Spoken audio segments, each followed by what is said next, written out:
Hello guys and welcome back to another video, and today we're going to be doing a quick review of the Lima Class 31. So this locomotive came into my ownership a couple of months ago and I've not got around to reviewing it, and it's now leaving, so yeah, it's a bit of a complicated one. Might as well review it before it goes, because that was the intention anyway.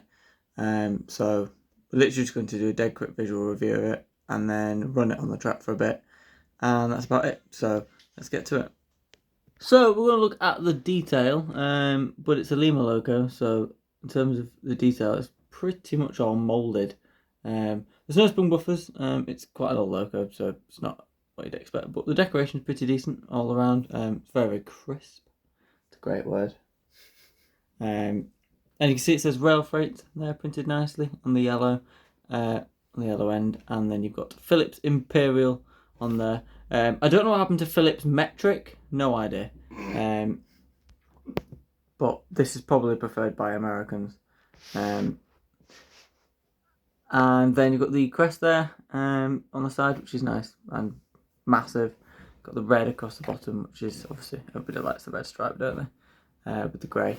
And then you've got 31327, which is the running number printed on the side. Loads of moulded detail with all the grills and across the top as well, which you'll see there. And you've got the fan bit out there with a little etch sort of thing on the top, which is quite cool. Then you've got the windows, which literally lead to nothing at all. There's nothing inside, there's no cab detail or anything. But the fact it has glazed windows is pretty good. You can see the lights bits out, but they don't light up for obvious reasons, because you wouldn't expect that on a logo this age. The moulded detail at the bottom half is pretty decent as well.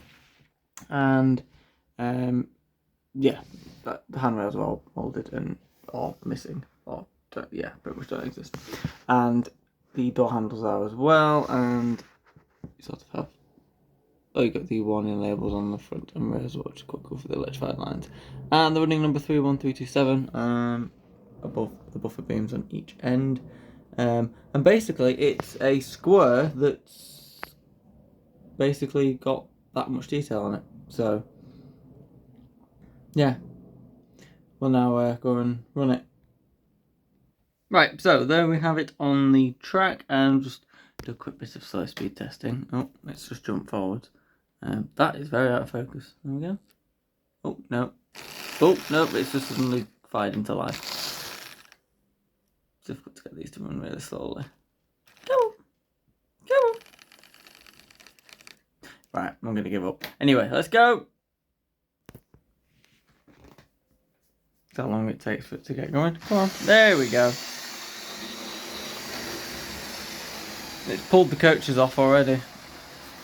Those coaches don't like fat couplings. Oh dear. Oh dear. Oh dear, we've had a disaster.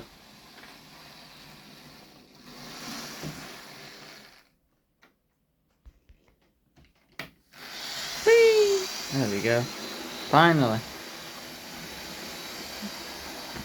Not pulling the coaches off now either.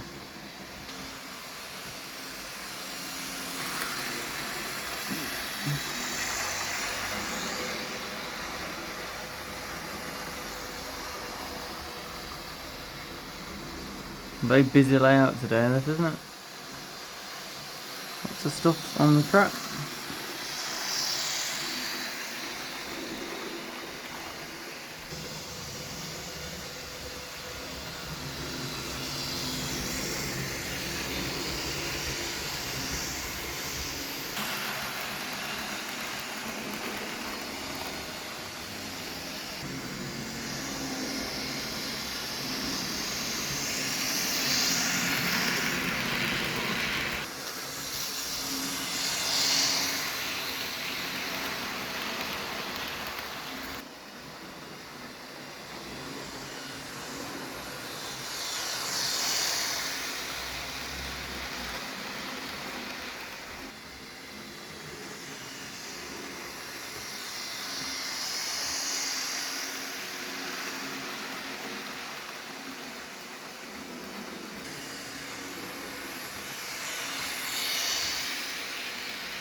Put it around for its last lap.